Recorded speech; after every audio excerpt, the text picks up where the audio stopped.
Hello, everyone. Welcome back to the Perry Ekimai channel, where we are continuing our journey through the LDS Truth Claim series, answering each one at a time.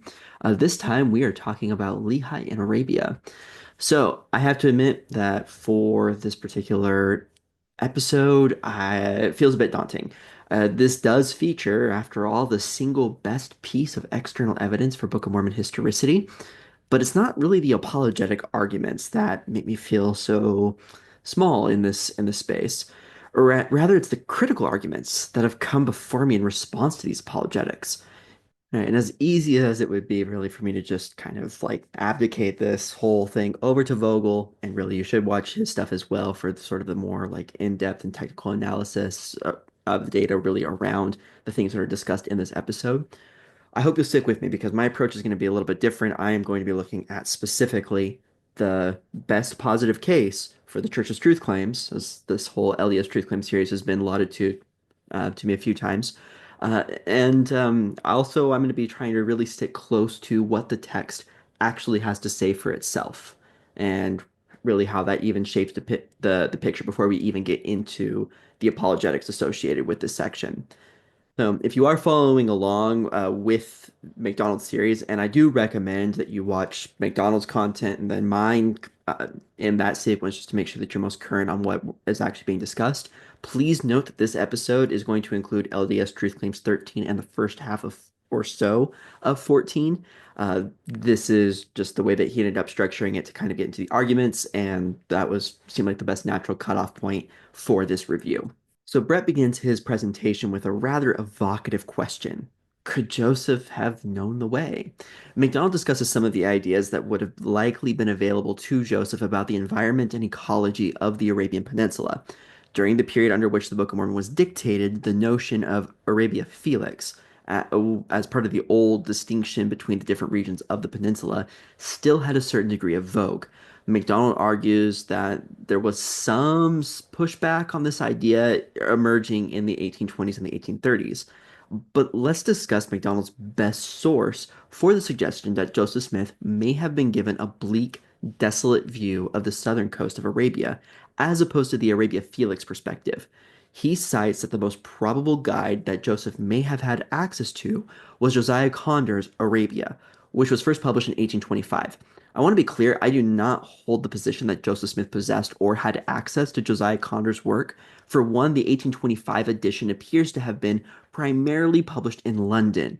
The 1833 edition, linked in the references below, by the way, which is the edition held by the Library of Congress, was published in Philadelphia. Is it impossible that the 1825 edition was published at other presses, or that Joseph could have gotten access to a copy that had been printed in London? Of course not. However, I find it unlikely that this text would have influenced Joseph's own image of the Arabian Peninsula. And in general, I do aim to be an evidential minimalist when it comes to arguing about sort of the origins of the Book of Mormon. That said, let us continue with MacDonald's argument because this will end up being illustrative of how MacDonald handles these sources. MacDonald argues, quote, Condor's Arabia, published in London in 1825, the most complete general guide possibly available to Joseph Smith, describes the whole southern coastline as, quote, a rocky wall, as dismal and barren as can be, not a blade of grass or a green thing, and close quote on all of that. He does not give a page number for this reference, but I was able to track it down. In the 1833 edition, it is on page 327. The whole quote from Condor gives a bit more context. And we'll go ahead and read through all of Condor here, and this is a bit of a lengthy quote, and stick with me here. Quote, a recent traveler indeed has furnished some interesting and important information respecting the dominions of the Imam of Muscat and the shores of the Persian Gulf, which might, with propriety, be introduced in this place. The narrow limits, however, within which the remainder of this description of Arabia must be comprised, compels to reserve it for another place, in connection with the countries comprised in the vast basin of the Euphrates, and which, though politically disunited, are both historically and morally connected with Arabia.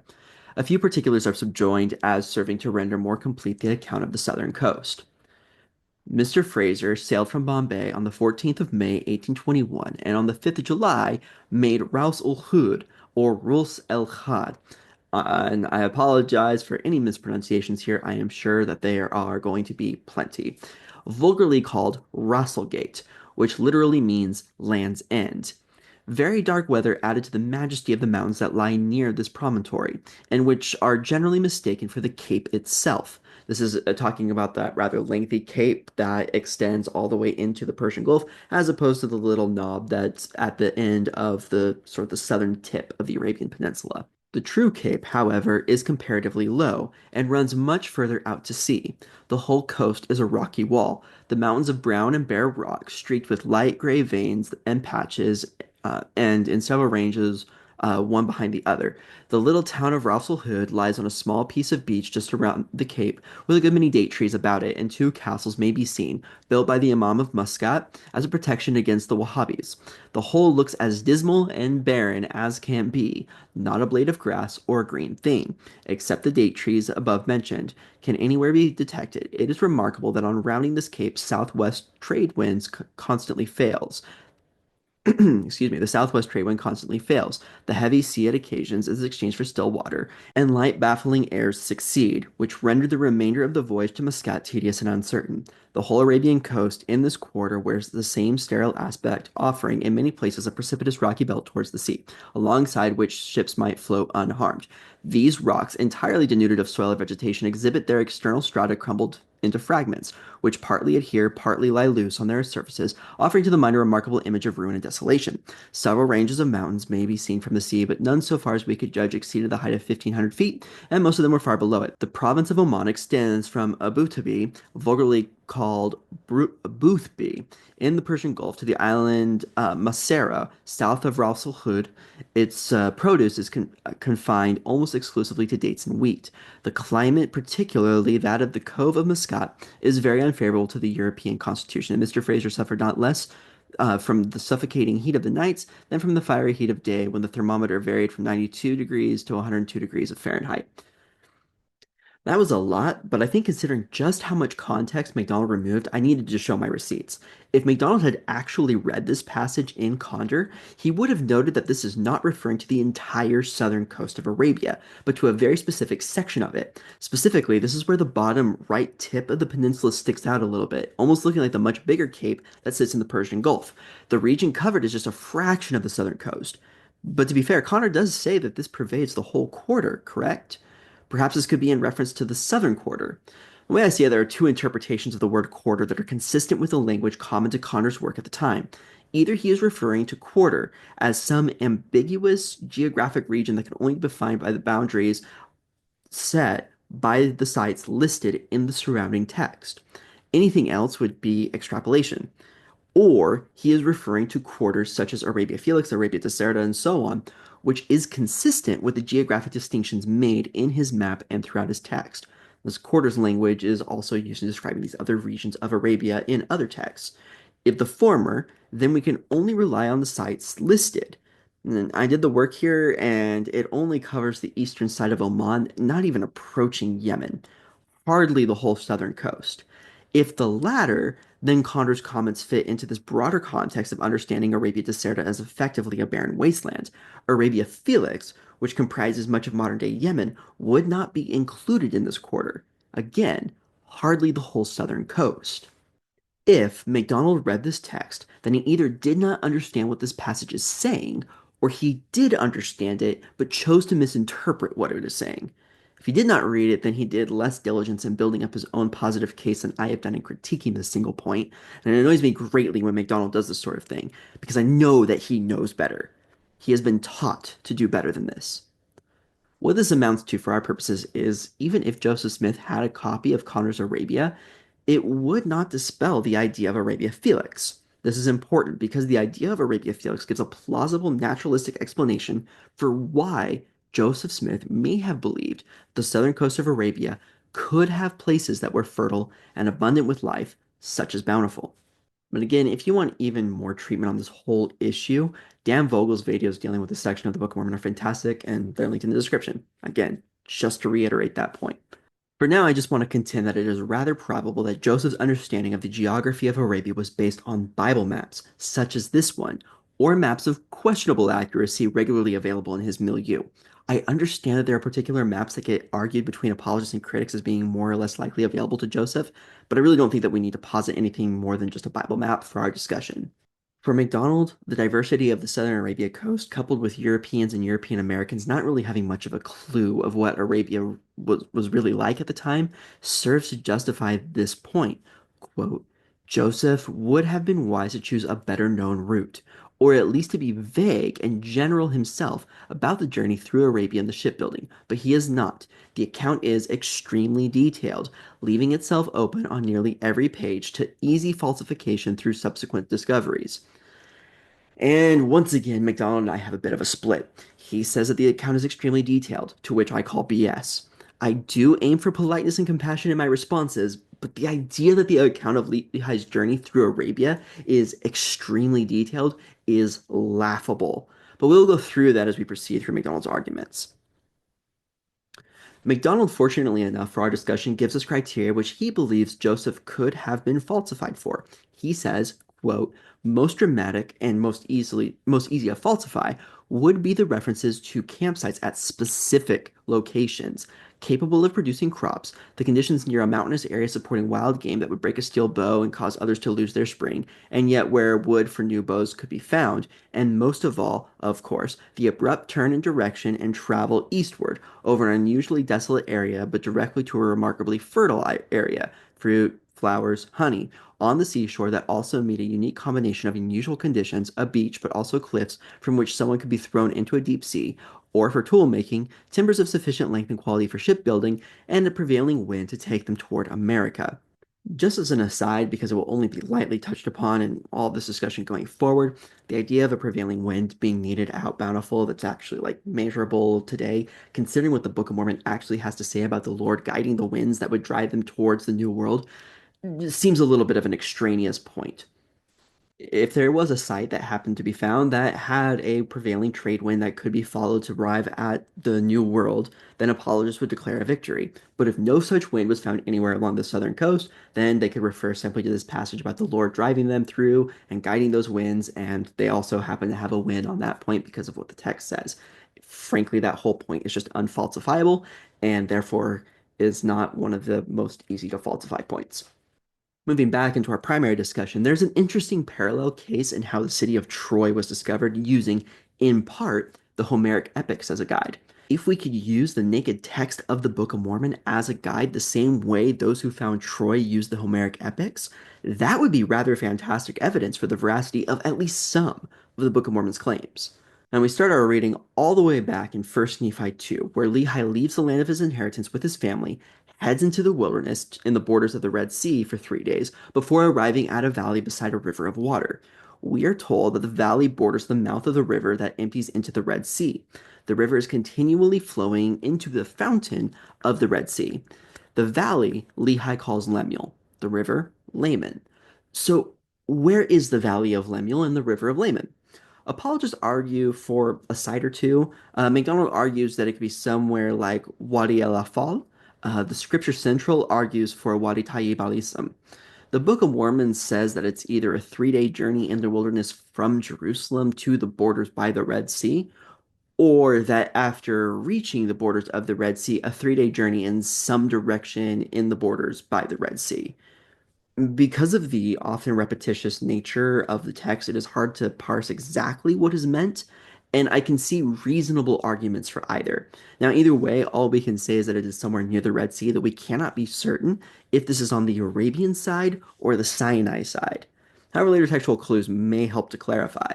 Now, before we can get to those clues, McDonald takes us into a conversation about sacrifice. McDonald notes that there are 3 sacrifices mentioned in the Lehite Exodus. The first is in chapter 2, where they give thanks and burnt offerings. Then again in chapter 5, where there was much rejoicing. Then they give thanks and burnt offerings. And finally in chapter 7, where they give thanks and burnt offerings. So there's a consistent pattern of giving offerings of thanksgiving. McDonald points to Psalm 107, which seems to comport rather well with the story. He then argues that these are also aligned with the peace offerings and offerings of atonement described in Leviticus, and this is an overstep. I was on board until this point. First, McDonald just asserts that every offering consisted of a peace offering, but none of the gory details mentioned in Leviticus 3 appear anywhere in the text. McDonald just does not argue for this point very well. We read that Lehi and company offered up burnt offerings, but we do not know what their method of doing so actually was. Then, and I think this is where MacDonald really goofed with this argument, he discusses the potential sins that may have contributed to requiring an atonement sacrifice. For example, Laman and Lemuel rebel and tie up Nephi with cords in First Nephi 7. Perhaps this is a sin that requires atonement. But then, why are there not similar sacrifices made after they rebelled in First Nephi 17? And no sacrifices when they arrive at the Promised Land, despite Laman and Lemuel's rebellion there. There's a type of logical fallacy called the Texas sharpshooter fallacy. It gets its name from the image of a shooter firing a bunch of shots and then drawing targets around the spots where the shots hit. McDonald's case here for the atonement offerings will just amount to a Texas sharpshooter fallacy. There are sacrifices mentioned in the first two chapters of the 1830 edition of First Nephi. Then there's a long section of apocalyptic visions, and the sacrifices and burnt offerings just sort of disappear from the small plates. This despite the claims that they still practice the law of Moses in the Promised Land. And for the record, there are two additional mentions of sacrifices and burnt offerings in later sections of the Book of Mormon. One of them is in Mosiah, where they talk about following the law of Moses and then offering sacrifices and burnt offerings. And then finally in 3rd Nephi, where it says sacrifices and burnt offerings are done away in Christ. It really seems that just after Nephi's vision of the tree of life, the small plates are no longer concerned with sacrifice or burnt offerings. Now, MacDonald's line of argumentation even leads him to suggest that Nephi's murder of Laban, a story which we can go over in detail at some other time and comment in the comment section if that's something that you would be interested in, required some degree of purging through the sacrifice or through a sacrifice of atonement, despite the lack of any indication that the Lord required such, especially given that it was the Spirit who told Nephi to do it, and despite the complete absence of any evidence of remorse from Nephi for the act. MacDonald really should have dropped this whole line of argumentation. It would have been better for him to just stop with the Psalm 107 point, and that's actually a good point. MacDonald then makes a profoundly confounding statement when he says, quote, "These are occasions where the text assumes information that went without saying to an ancient Israelite, but which most modern readers would not even notice." Close quote. This is a statement which allows an apologist to make unfalsifiable assertions about some hidden meaning to a text, which supposedly was written for our day and time, to a people that Nephi knew would lack the context of the Jewish setting. Heck, Nephi was even responsible for removing the Jewish context from the ancestors of the people for whom the text was supposedly written. MacDonald's point here is just arguing against what the text has to say for itself. From that point, which does not allow the text to just speak for itself, MacDonald moves to what has become a rather popular apologetic, which is the idea that the Lehites followed the frankincense trail. And this is another example of not allowing the text to speak for itself. We'll get to touching on that for just a little bit. Really, if you want a breakdown of how the frankincense trail apologetic just does not work, Dan Vogel, links in the description below. He goes through all that extremely well in detail with all sorts of historical data. I will just point out that the frankincense trail is on the wrong side of the mountain range, of the western mountain range that borders the Red Sea or borders the line to get to the coast of the Red Sea. That is suggested as the Lehite trail in the text. Throughout the text, Nephi asserts that they are following the borders of the Red Sea, and at no point, nowhere does the text say that they were in the borders of the mountains, which were in the borders near the Red Sea. Otherwise, let's just get back to what the text has to say for itself, Brett. After 1st Nephi 2, the Lehite camp does not move from the Valley of Lemuel until 1st Nephi 16. Remember in the last episode where we discussed the decision to go to Arabia and how Lehi discovered the Liahona, which pointed the way which they should go. We're going to go ahead and pick up from there.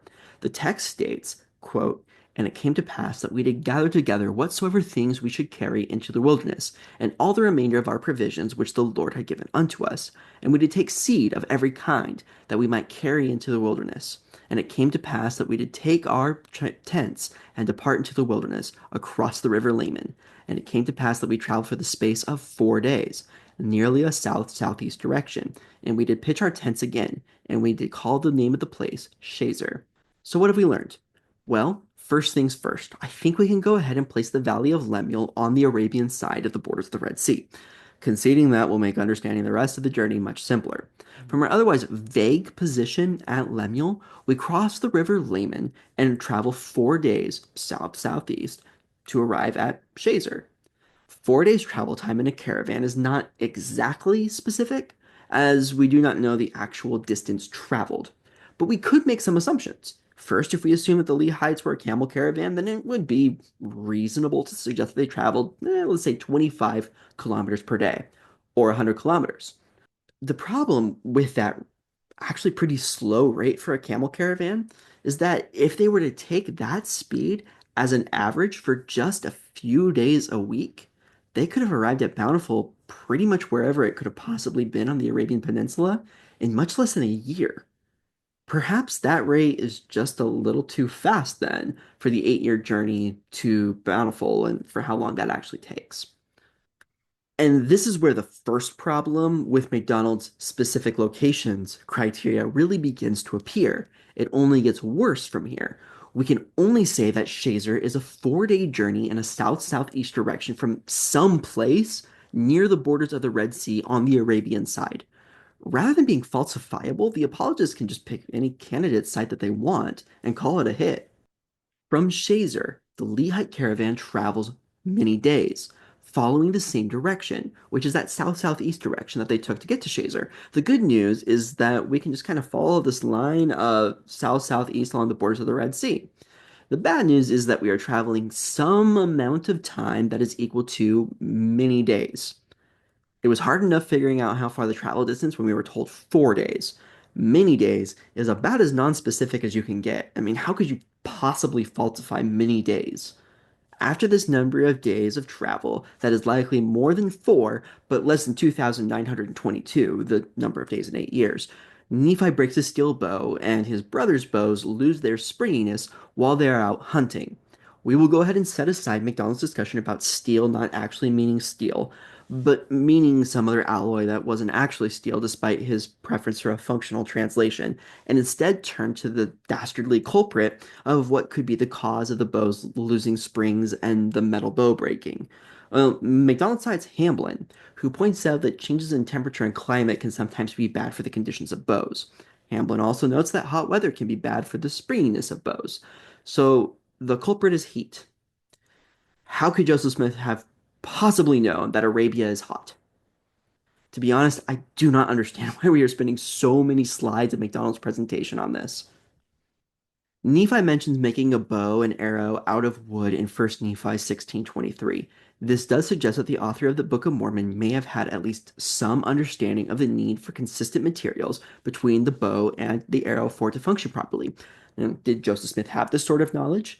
Well, obviously, it would be hard to definitively say one way or the other, unless we found out that Joseph Smith was the team captain of the Palmyra Junior Archery Club in 1821 or something.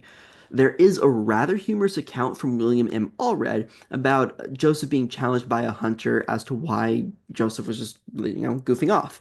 Joseph asked the hunter, who had his bow with him, if he kept the bow strung all the time. The hunter replied that he did not. Joseph asked him why he did not, to which the hunter replied that if he did, it would lose its spring, as it were.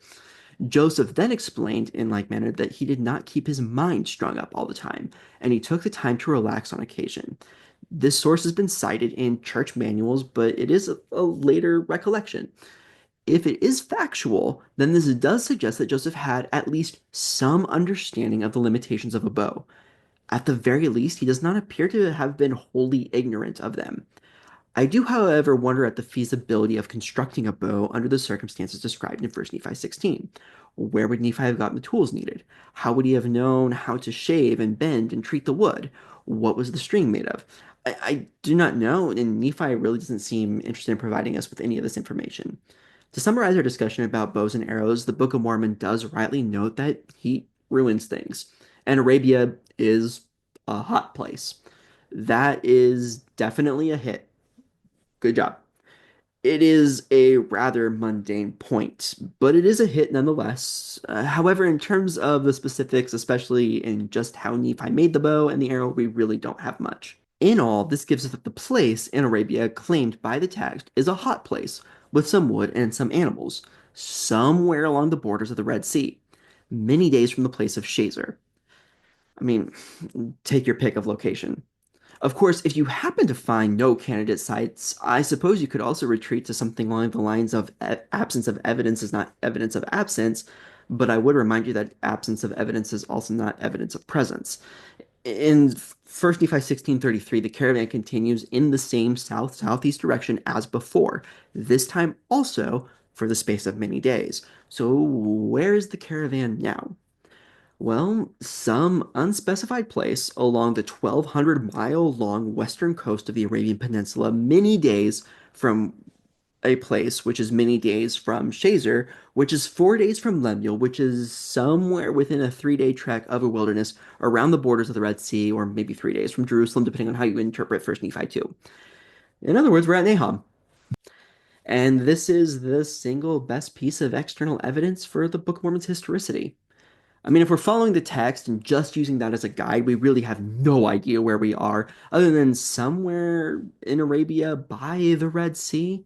Perhaps if we could establish a firm link between the Nahum of First Nephi with a known site, then we could chart this whole journey a little bit more accurately. Which brings us to the temple outside of Marib in Yemen, where the characters NHM were discovered on 3 different altars. It may bear repeating in case you don't already know that Semitic languages such as Hebrew and the South Semitic languages did not use vowels in their writing, so the characters NHM and within the respective writing system have a wide range of variant readings.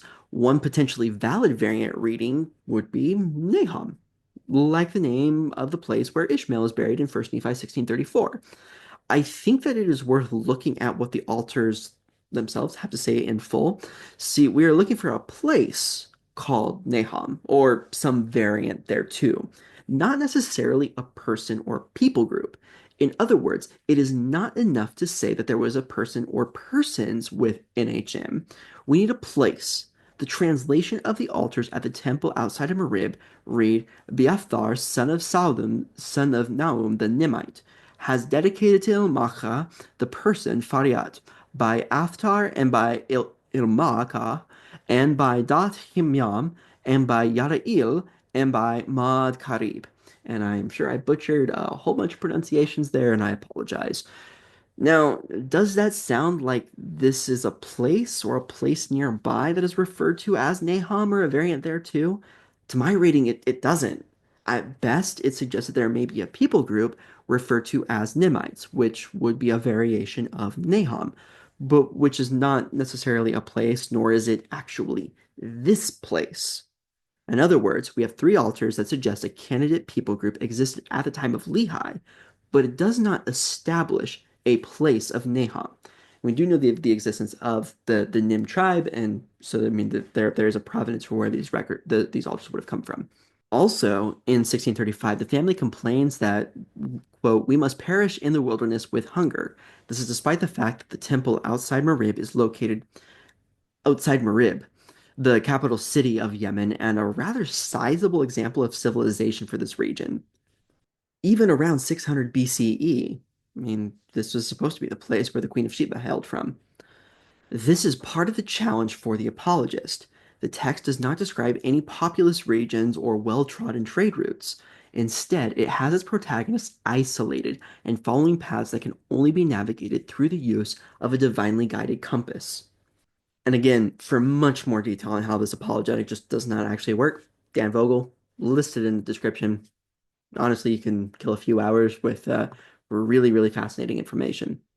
However, by my estimation, it is this map that proposes textually valid candidate sites for Nahum and the left turn that leads to Bountiful that really is the fundamental problem with this apologetic. The text is not specific. Using a text with the specificity of the Book of Mormon to find Troy would have been a fool's errand. The external evidence for the historicity of the Homeric epics in this respect exceeds that of the Book of Mormon. McDonald tries to rescue this with these points. Timing, there was such a location slash people during Lehi's lifetime. Both are places for the burial of the dead. Both are at the southern end of a travel route moving south-southeast, which subsequently turns toward the east from that point, and both have bountiful lands consistent with 12 particular details of its location.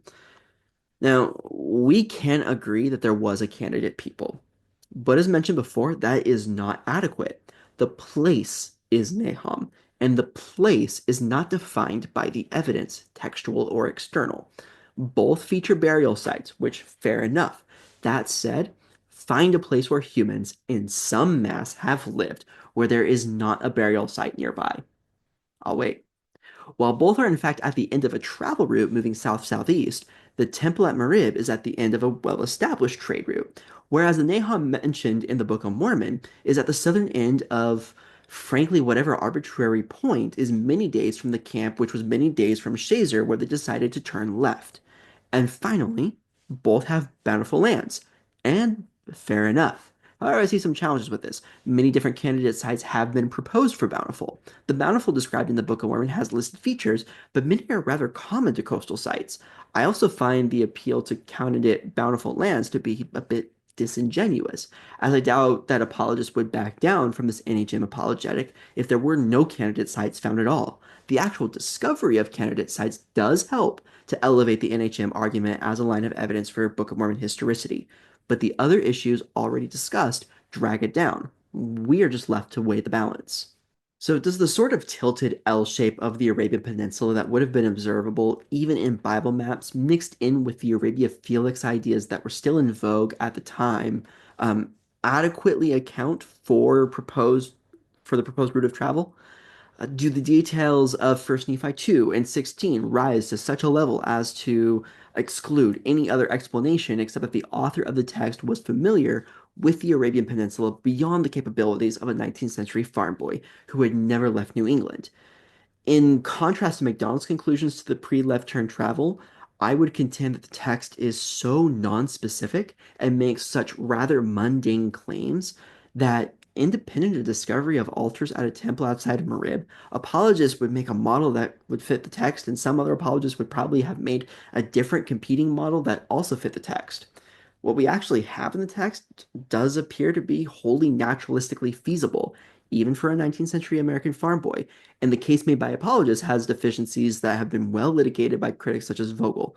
Again, links in the description. McDonald notes that the Lehites tarried for the space of a time, which I apologize for when I said many days was about as nonspecific as you can get. For the space of a time is leagues more nonspecific than that. At least with many days, you know that you are exceeding a 24-hour period. For the space of a time literally ranges from a Planck second to the heat death of the universe.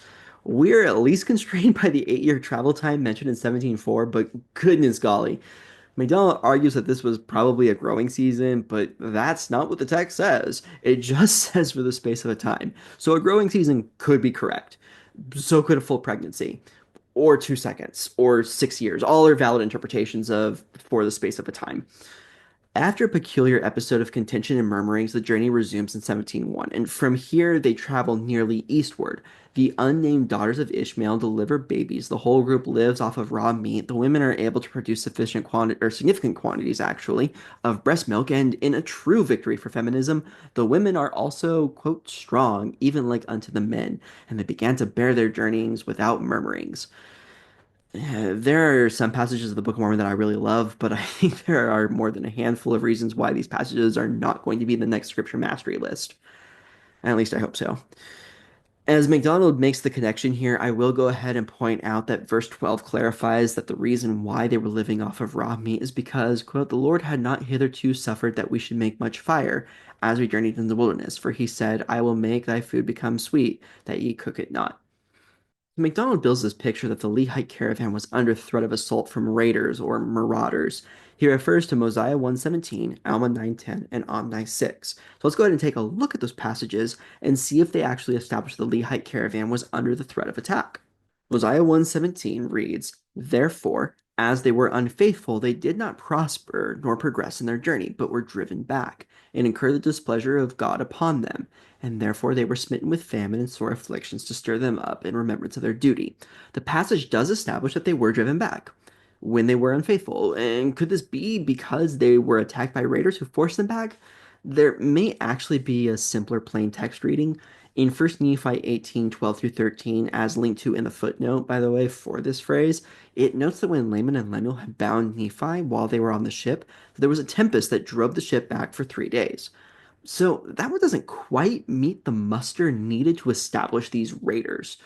How about Alma 9:10? Quote, "And have ye forgotten so soon how many times he delivered our fathers out of the hands of their enemies and preserved them from being destroyed, even by the hands of their own brethren?" Close quote. Brett keeps his focus on the delivered our fathers out of the hands of our enemies part, and he ignores the even by the hands of their own brethren part. We have not yet discussed this, but in Second Nephi, the first generation of Nephites will flee from the place where Laman and Lemuel and the first generation of Lamanites are because of the threat of war and death. Nephi's brethren, by the way, they're the ones that are causing this, and Nephi and his ilk are the apparently could be argued to be the fathers that are being preserved. So that one really fails to meet the muster as well. But maybe the Omni passage gives some clarity or another reading that does help to establish a threat in the wilderness.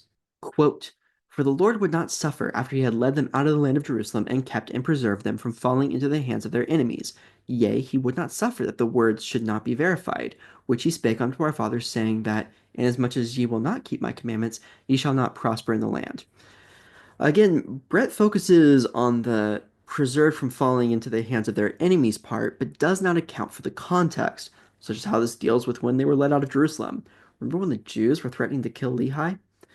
Or how about when Laban stole the family's property and had his guards pursue Laman, Lemuel, Sam, and Nephi with the intent of killing them? This passage really does not even seem to deal with the wilderness part of the journey at all.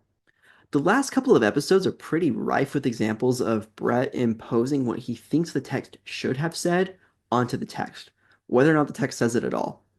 In recognizing that, let us be cautious in reading through the features of Bountiful that McDonald will then use to suggest as a potential candidate site.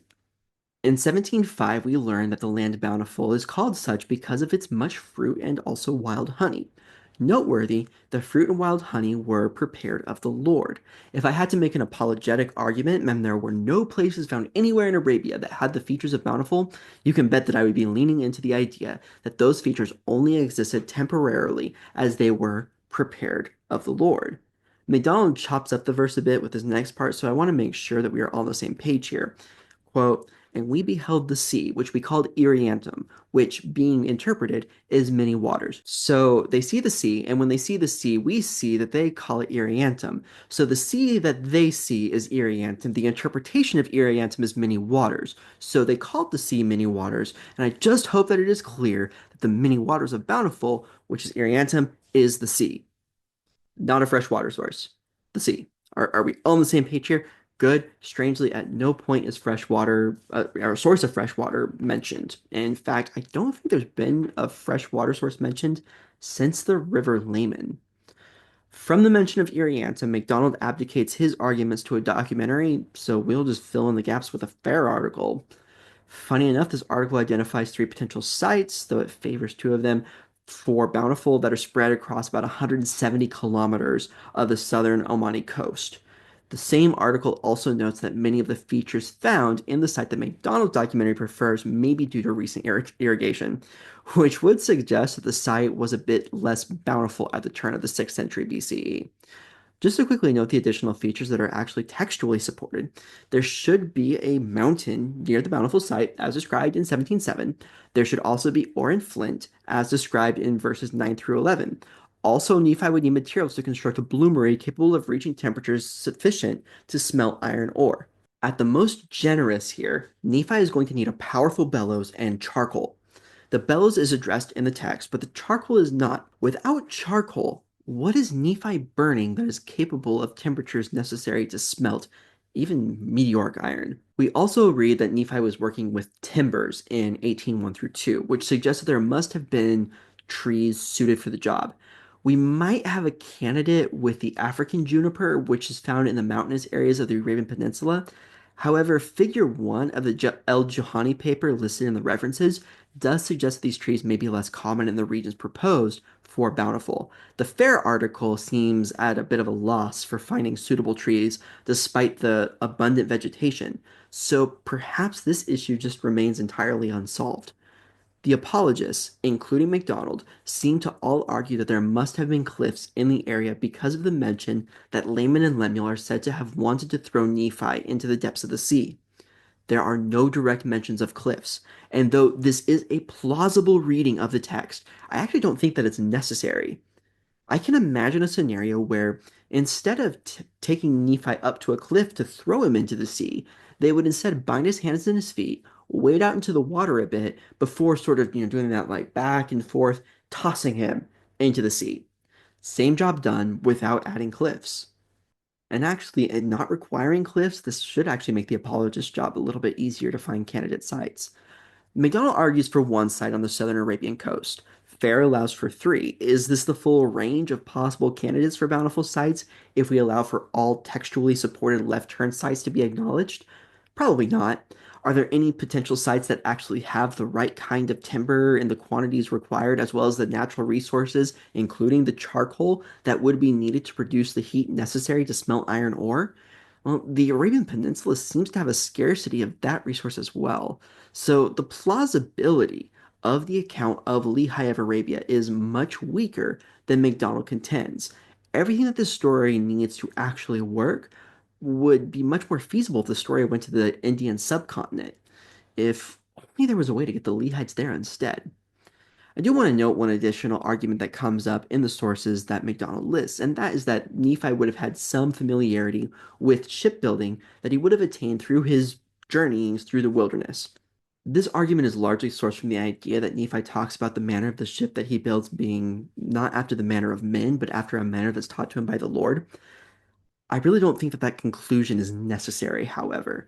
You see, the Lord says that he is going to teach Nephi how to build a ship after the manner that he's going to show him. And Nephi acknowledges that because this is a manner shown to him by the Lord, it's not the manner of men. I really think that that's sufficient without having Nephi needing any sort of experience seeing a ship being built. But this is what the apologists are arguing, weirdly enough. And it's weird as well because really at no point in their journey, especially if they followed the frankincense trail, would they have seen any shipbuilding? They really wouldn't have had the opportunity to be so close to actually witnessing that.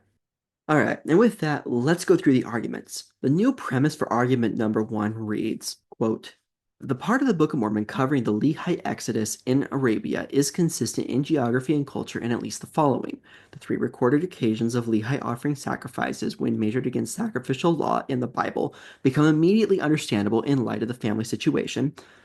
The frankincense trail from Dhofar, the ancient source of that precious material, to near Jerusalem. The trail conforms in detail to Joseph Smith's account of distances, turns, and specific geography. Maintenance and working of bows and arrows. Nahum is a name and a date and a place and a turn in the ancient frankincense trail and a specific relationship to another location, Bountiful. Affliction in the empty quarter, and Bountiful in Arabia, matching all the required elements ore, mountain, cliffs, fruit, honey, timber, etc. No naturalistic explanation can reasonably account for these correspondences. Now, in rapid summary, because we've really gone through this in extensive detail already, and there are plenty more details that you can dive into in works from scholars, the sacrifices discussed match Psalm 107, but MacDonald oversteps once he tries to get beyond that, producing a Texas sharpshooter fallacy. The descriptions of the travels given, especially with respect to distances and specific geography, are so non-specific that a person with enough motivation could make just about any marginally plausible model fit. In other words, this whole claim is unfalsifiable and fails the Homeric Troy analogy. Not only that, but if you try to stick to the frankincense trail, you end up on the wrong side of the mountains from what the text is actually describing. So that's a whole other problem for that line of argumentation. The discussion of maintenance and the working of bows relies on a rather unremarkable, though important phenomenon, being that heat messes things up. And records may suggest that Joseph may have had at least passing familiarity with bows sufficient for the details described in the text. The place of NHM is not established by the evidence. Also, see Dan Vogel's takedown specifically for that apologetic. It is the best external evidence for Book of Mormon historicity, though. Affliction in the empty quarter refers to the eating of raw meat, just top tier feminism, and the misrepresentation about what the text actually says or not about the threat of raiders. And finally, when it comes to matching all the requirement elements, no site actually does. It lacks either appropriate timber or charcoal at the very least, and cliffs being a requirement is just an extra apologetic supposition that isn't actually required by the text. As mentioned before, removing that requirement should, in theory, make it easier to find potential candidate sites. So, just recommending that y'all remove that because you don't need it. As for the conclusion here, between this video and Dan Vogel's work, as well as all the other critics who have come before, I hope it's clear that this premise, though perhaps the strongest presented so far in this whole series, and I do acknowledge that there are certain strengths to the arguments being made here, it's still inadequate to rise above preponderance. To be clear, my case has been based on probing the claims made by McDonald for their strengths and weaknesses. I haven't really presented many of the counter issues that do reduce prior probability of his arguments. And even in that, I do not believe that this premise or any other rises to a level above better than 50%, likely being true. And it only gets worse if and when I actually do push back with sort of more of the context and more of the surrounding data. With that evaluation of premise L in mind, argument 1 remains invalid and unsound. As for argument 2, it appears to just have fallen off the edge of the cliffs of Bountiful into the depths of the sea. Will we see it when we get to the Promised Land? Well, find out next time on Dragon Ball Z. In all seriousness, thank you so much for watching. Don't forget to like, comment, subscribe, do all the fun YouTube things. Share this with a friend who enjoys a random Dragon Ball Z reference at the end of a video. And follow me on Blue Sky for updates and all that other fun stuff. And I'll go ahead and catch you in the next one. Thanks.